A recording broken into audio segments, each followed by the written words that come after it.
Hoje, essa aula de OE, eu preparei alguns slides que daí a gente vai conversando, né? E eu vou apresentando um pouco aí das técnicas de OE.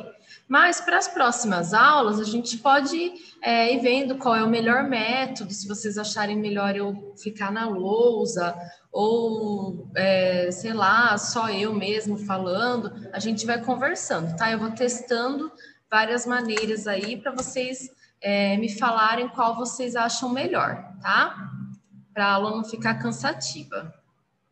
Então, aqui tem um slide que eu preparei, eu preparei e fui orientada pela Dani, né, que ela é a coordenadora, porque assim, né, é a primeira vez que eu estou dando aulas de OE.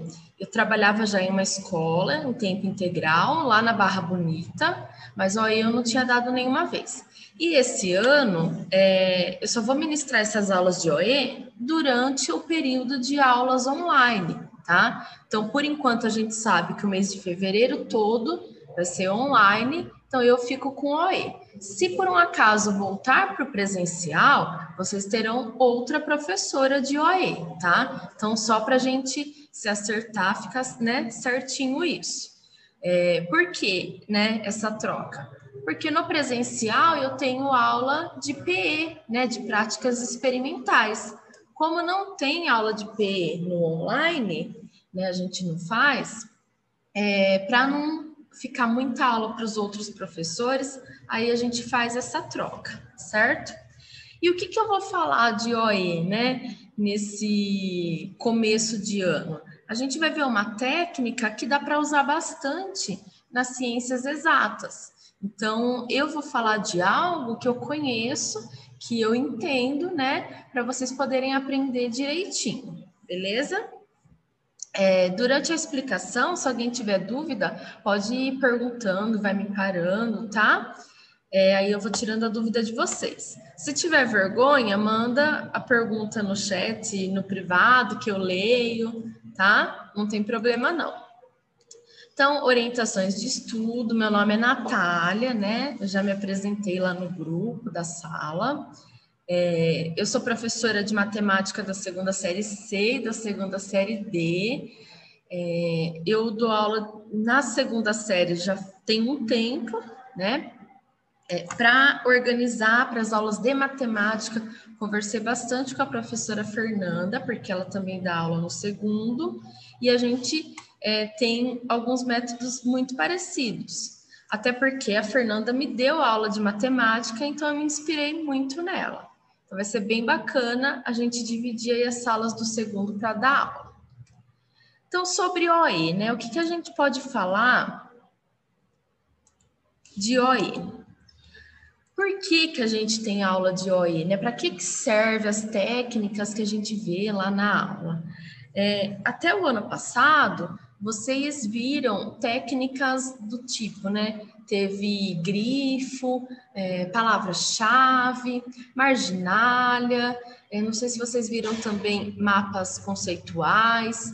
Então, esses itens, né?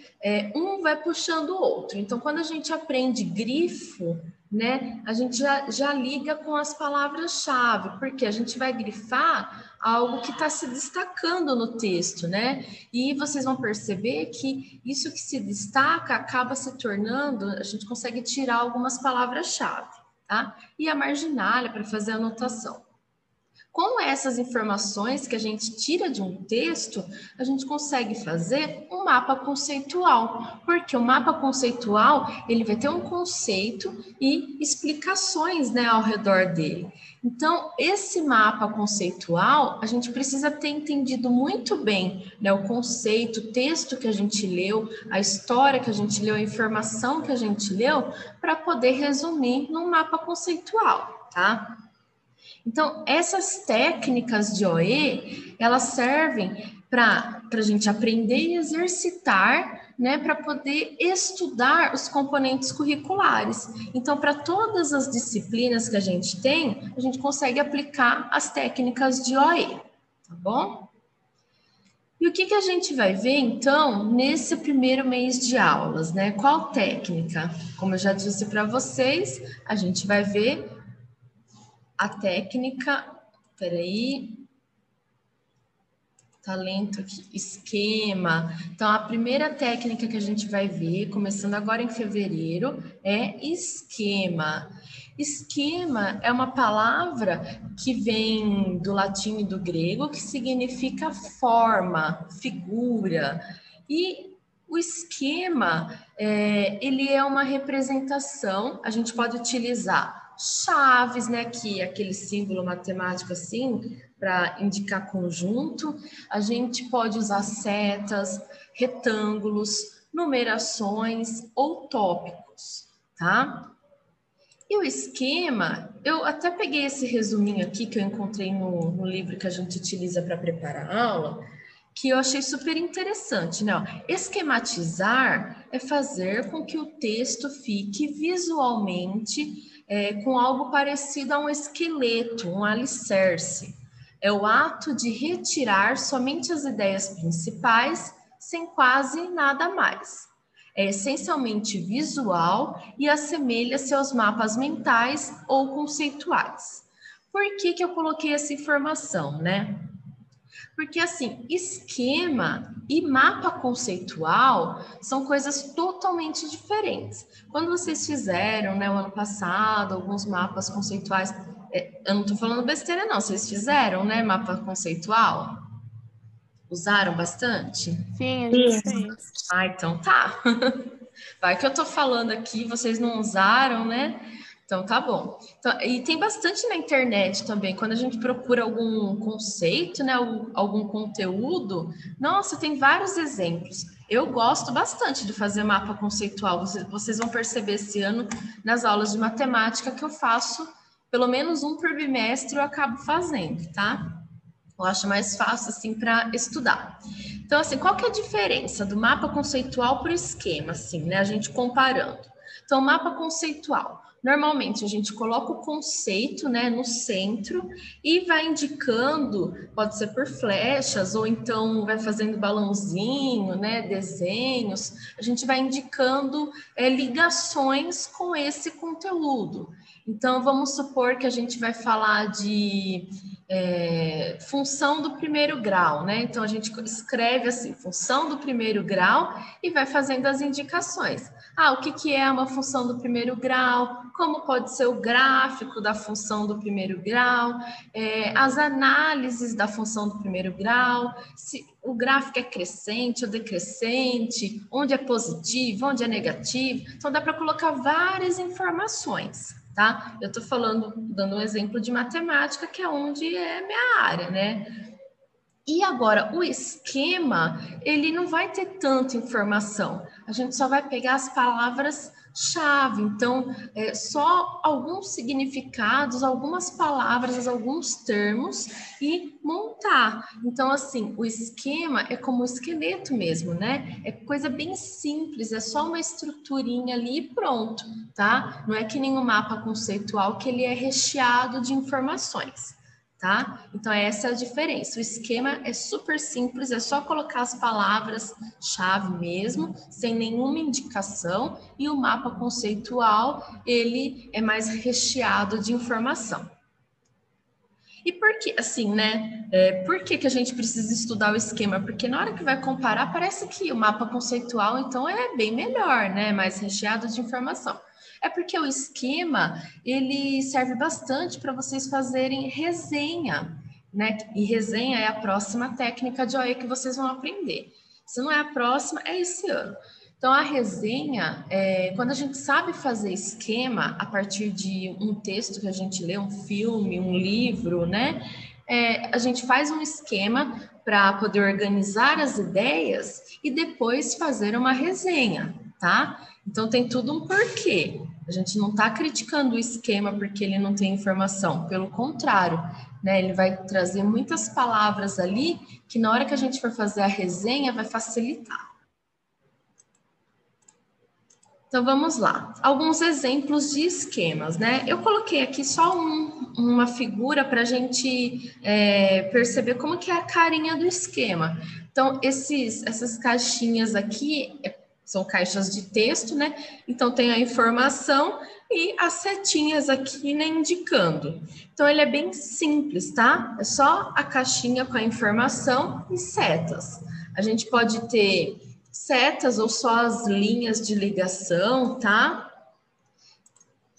E aqui eu coloquei um exemplo mesmo, assim, para a gente poder entender melhor. É um exemplo de história, tá? É um recorte de um texto que fala do pré-cabralino.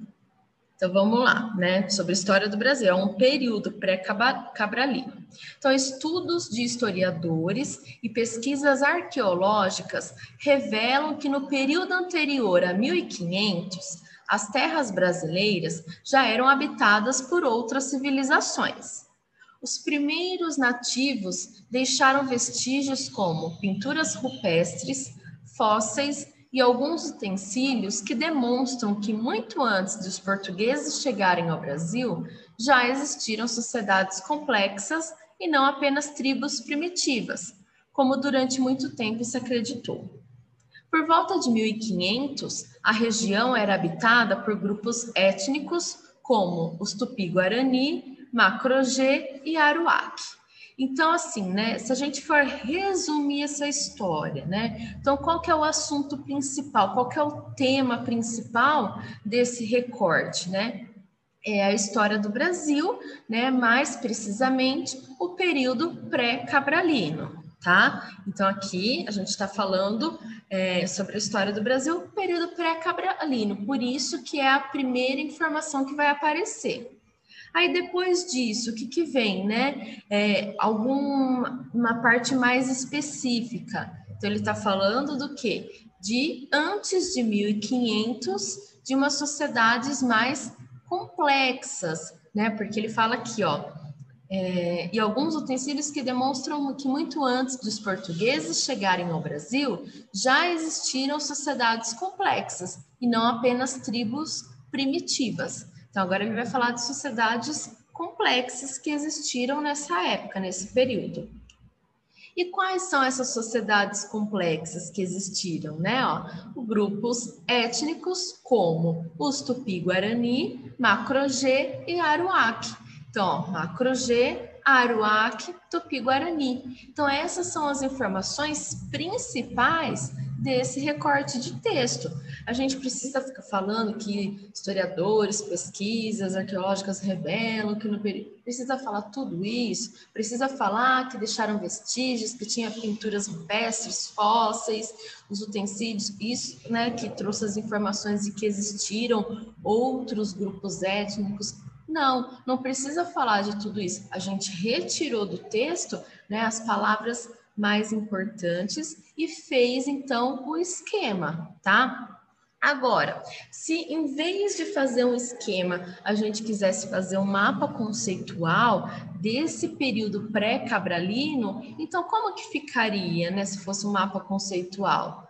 Bom, a gente poderia colocar ali como palavra central, né? Então, pré-cabralino, né? Que é o período que a gente está falando, e até é o título do texto, e puxando algumas setas, né? Falando que historiadores descobriram grupos étnicos a partir de pinturas rupestres, fósseis e utensílios, né? Falar que não tinha só tribo primitiva, aí a gente vai falar que tinha regiões habitadas por grupos étnicos. Então, se fosse um mapa conceitual, a gente consegue colocar outras informações, tá? Informações que vão além. Beleza? Galerinha, tô falando muito rápido, vocês estão com alguma dúvida ou eu posso continuar? Que às vezes eu me empolgo, vou falando muito rápido, viu? Daí vocês me avisam e eu dou uma pisada no freio aí. Vamos lá, então. Agora eu vou para onde eu gosto, que é a matemática. Vamos lá na matemática. O que a gente consegue fazer de esquema com a matemática, né? Aí eu pensei, falei assim, já vou passar já um esquema aí do conteúdo que a gente vai ver na segunda série, que é trigonometria. Falei, não, melhor não assustar eles agora de cara, né? E outra, vocês ainda não viram os conteúdos. Como é que a gente vai falar de uma coisa que ainda a gente não viu, né? Então é melhor falar de algo que já passou. Vamos falar dos conteúdos da primeira série, então. E é até bom fazer isso com vocês, porque quando a gente para e pergunta para algum aluno, viu, o que você viu? O que você estudou ano passado na primeira série? Nossa, dá um branco, aí não lembra, não consegue falar nada, né?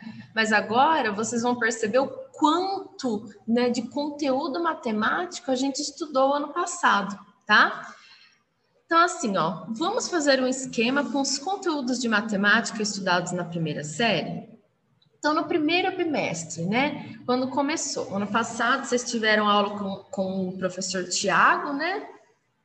Então, lá no comecinho ainda, quando era presencial, né? Oh, coisa boa, saudades de uma aula presencial.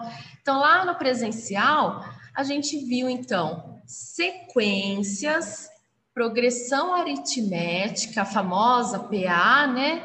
E progressão geométrica, que é a PG. Então, esses conceitos, esses conteúdos, é assim, ó, os que resumiram o bimestre, né? Esses três: sequência, PA e PG. Viu mais alguma coisa? Sim, né? Vocês viram, mas esses são os essenciais, tá? E como a gente montaria, então, um esquema para poder representar esses conteúdos? Primeiro, a gente tem que saber o que é sequência, o que é PA e o que é PG, para que na hora que a gente for fazer o esquema, a gente saber onde tem que encaixar, né? Porque lembra lá, ó, no exemplo de história, eu tive que colocar primeiro o tema principal, que é o período pré-cabralino, aí depois eu falei, né, qual que é a informação? Aí eu vou falar de um período antes de 1500, onde existiam sociedades complexas. Né? E quais eram essas sociedades? Bom, era os Tupi-Guarani, Macro-G e Aruac, né? Agora aqui na matemática, então eu preciso saber o que eu vou colocar primeiro e depois. Tem algum que liga aí? Tem. Por quê?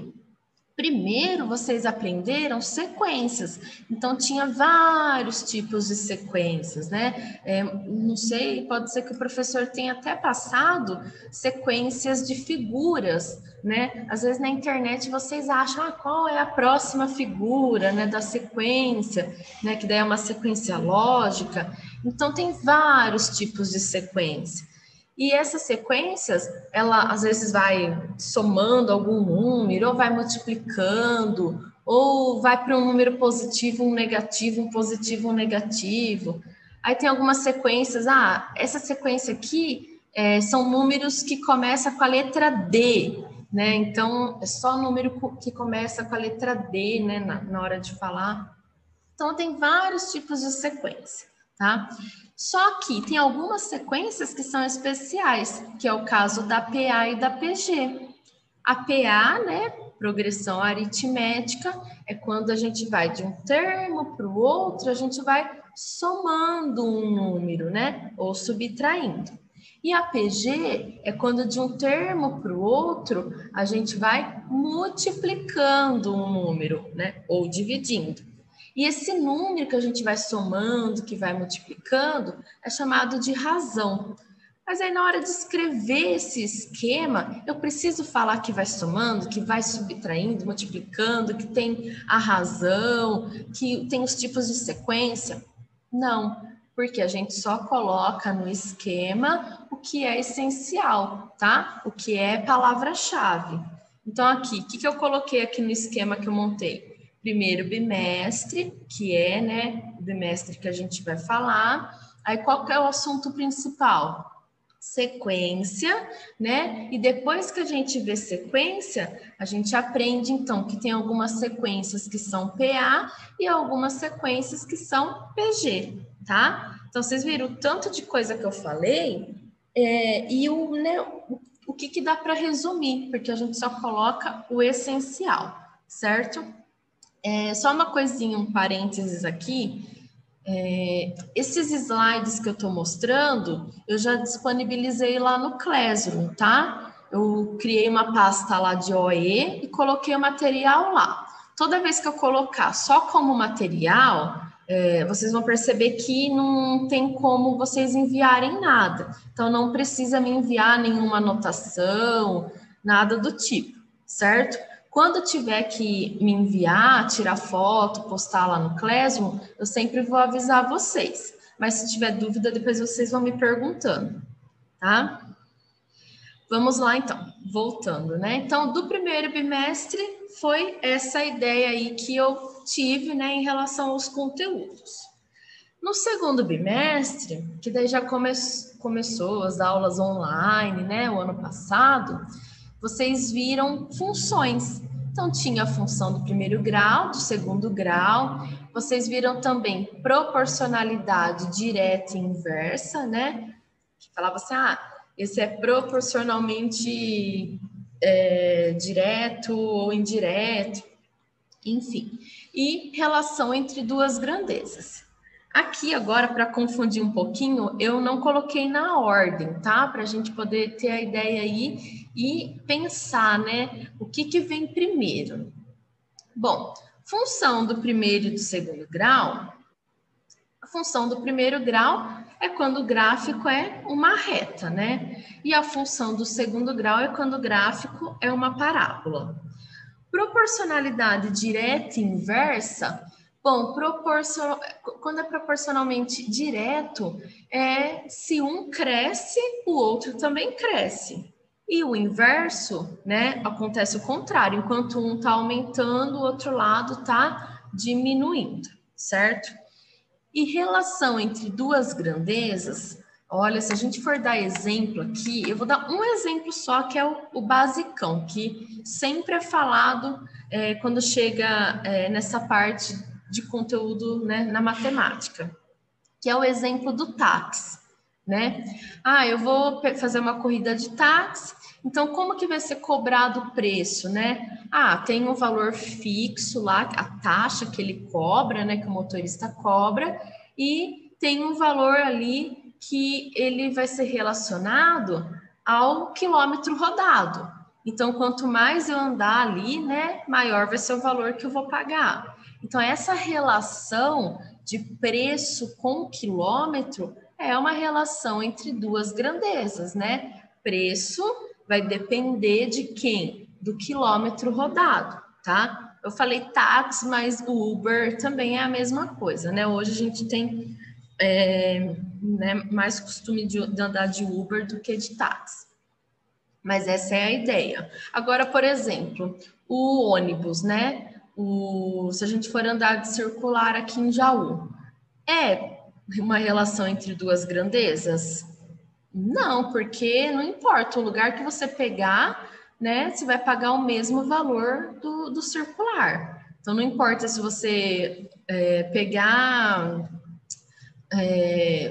o ônibus num lugar, num ponto, e já descer no próximo quarteirão, você vai pagar o mesmo valor da pessoa que pegou o ônibus no primeiro ponto e desceu no último ponto, né? Então, no preço da taxa do ônibus ali, né, do circular aqui em Jaú, você não vai ter essa diferença aí, né? Não vai pagar por quilômetro rodado, né? Não tem relação entre duas grandezas. São só dois exemplos para vocês entenderem. E como que eu fiz aqui então, né? Bom, então, ó, segundo bimestre, porque agora a gente vai falar do segundo. Então, primeiro, entender o que é essa relação entre duas grandezas. Aí vocês viram, né? Então, tinha proporcionalidade, primeiro viram proporção, aí tinha proporcionalidade direta e inversa, e depois vocês viram as funções, que tinha a função do primeiro grau e função do segundo grau. Dentro disso, aprendeu gráfico de função. Aí, na função do segundo grau, viu lá que o desenho da parábola tem concavidade para cima, para baixo, tem o vértice da parábola. Vocês viram situações, problemas, tinha muita informação. Mas aqui, para montar o esquema, a gente coloca só o principal. tá? Então, todos esses exemplos que eu estou mostrando é só para ficar bem clara a diferença, né, do esquema para o mapa conceitual que a gente estava acostumado ano passado. Vamos lá, ó, do terceiro bimestre, né? Nossa, parece que tem um monte de coisa aqui, né?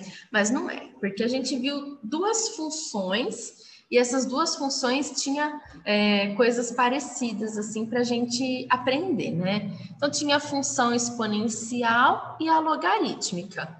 A exponencial e a logarítmica, uma é a inversa da outra. Então, a gente sempre aprende as duas juntas, porque daí fica mais fácil para entender, tá? Até questão do gráfico. Então, a função exponencial e logarítmica, aí vocês aprenderam crescimento exponencial, que é quando uma coisa cresce muito rápido. Um exemplo aqui, né? Vamos ver uma bactéria, né? Então, vamos supor que uma pessoa pegou uma bactéria, aí tem alguém na família, tem 3 pessoas na família, passou para essas 3 pessoas. Aí essas 3 pessoas da família tiveram contato com mais 3 pessoas cada, aí passou para essas outras 3 pessoas cada. Então, assim, o crescimento de uma bactéria, né, quando as pessoas vão pegando a bactéria, também é um crescimento exponencial, porque ele cresce muito rápido, né, a infecção da galera, por uma questão de um tempo curto, tá? A gente pode, infelizmente, né, colocar a situação da pandemia, né, do coronavírus, que também, se a gente tiver uma pessoa infectada e ter contato com outras pessoas, também vai crescer muito rápido aí a contaminação, tá? Outro exemplo aqui para a gente rir um pouquinho é se for contar uma fofoca, né? Eu conto uma fofoca para uma pessoa, vou contar para minha melhor amiga só. Contei para ela, falou, não conta para ninguém. Aí ela vai lá e conta para 3 pessoas, para 2 pessoas, vai. Aí ela fala assim, ó, viu, não conta para ninguém. Aí essas 2 pessoas contam para mais 2 cada e fala, não conta para ninguém. Então tá vendo? Aí vai, né, se tornando algo muito grande e é um crescimento exponencial, né? Porque na hora que chega lá que 50 pessoas estão sabendo, nossa, a fofoca já mudou completamente. Então também é um crescimento exponencial. O que mais que a gente viu? Equação e inequação, tanto exponencial quanto a logarítmica. Que forma que a gente viu a equação e a inequação? Na forma de situação-problema. Então, a equação é quando tinha um sinal de igual. E a inequação é quando tem o sinal de maior igual ou de menor igual, né? Ou só maior e menor, tá? Eu lembro que assim, que aparecia bastante na forma de situação-problema, aparecia a equação ali para resolver, tá? E definição e propriedades de logaritmo. Porque assim, o logaritmo foi novidade para vocês. A exponencial, né, potência, não era novidade, vocês já tinham visto em anos anteriores. Mas o logaritmo não. Então, vocês tiveram que aprender do comecinho o que era um logaritmo, né, as propriedades, como podia resolver. Então, teve que ver tudo. E como que a gente organiza tudo isso? Então, ó, terceiro bimestre, a gente viu função, que tem a função exponencial e a função logarítmica. E o que a gente viu de exponencial?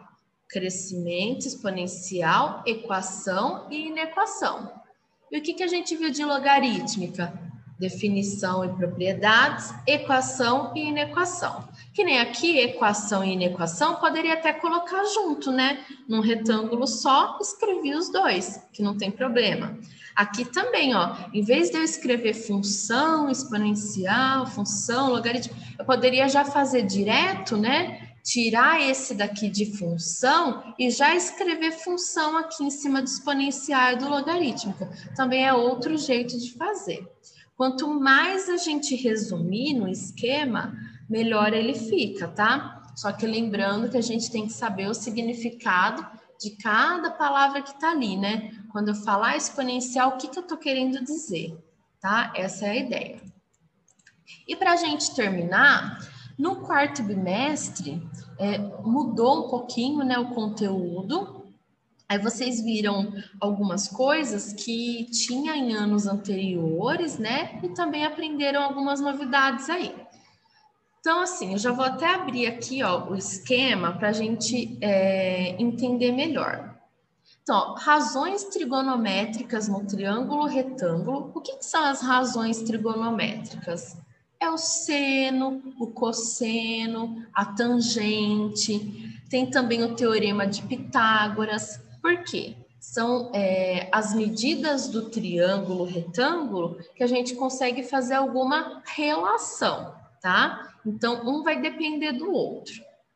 Outra coisa que viu foi a lei dos senos e dos cossenos para triângulo não retângulo. Então, se eu tiver um triângulo que não tem o ângulo reto, então eu consigo calcular as medidas do lado, né, a partir da lei dos senos e dos cossenos. E também vocês viram inscrição e circunscrição de polígonos regulares. O que é inscrição e circunscrição, né? É quando a gente tem um polígono, né, uma figura com mais de 4 lados, e essa figura ou ela está dentro de uma circunferência ou ela está fora, né? Ou seja, a circunferência está dentro dela. Então, vocês viram isso também, tá? Então, como a gente pode dividir aqui, separar no esquema? Então, no quarto bimestre, eu vi 2 tipos de figuras. Eu vi triângulo e eu vi outros polígonos, né? Pentágono, hexágono. Aí, quando eu vi triângulo, tinha o triângulo retângulo, que tem o ângulo reto, o ângulo de 90 graus, e o triângulo que não tem o ângulo reto. Quando eu vi o triângulo retângulo, a gente aprendeu as razões trigonométricas. E quando viu o não retângulo, a gente aprendeu a lei dos senos e dos cossenos. Aí vai lá nos polígonos. O que a gente viu dos polígonos? Inscrição e circunscrição. E aqui, pavimentação de superfície, gente, é a área, tá? Pavimentar eu vou cobrir ali, né, aquele pedaço. Então, se eu vou cobrir, é a área, tá? É que eu coloquei do jeitinho que estava lá, que era pavimentação. Mas é isso, é mais para vocês verem mesmo, ó, como são, né, os esquemas, para vocês entenderem. Ó, eu estou voltando só para a gente, né, recapitular, só para vocês entenderem que um esquema, então, ele é um esqueleto mesmo, a gente coloca o principal, né, de informação, de palavra-chave. E para que serve o esquema, né? Para depois a gente fazer uma resenha, certo? Então, essa é a ideia. Deixa eu ver, parou de compartilhar. Acho que parou, Então, foi isso, gente. Se vocês tiverem alguma dúvida, quiser perguntar, a gente tem uns minutinhos, dá tempo. Se tem alguém que entrou depois e não colocou o nome no chat, coloca o nome para eu fazer a chamada, tá? Eu acho que teve alguém que entrou depois, porque, ó, 30 pessoas escreveram o nome e a gente está em 35 na reunião. Então, vê quem não colocou o nome, coloca aí, por favor, tá? Pessoal, olha, nas próximas aulas eu vou tentar fazer então de um jeito diferente, né? Em vez do slide, tentar usar a lousa para a gente se ver melhor também. E se vocês tiverem dúvida, vai perguntando. Eu não sei se na semana que vem eu vou passar alguma atividade para vocês entregarem, né? Ou só para tirar foto do caderno. Eu vejo certinho,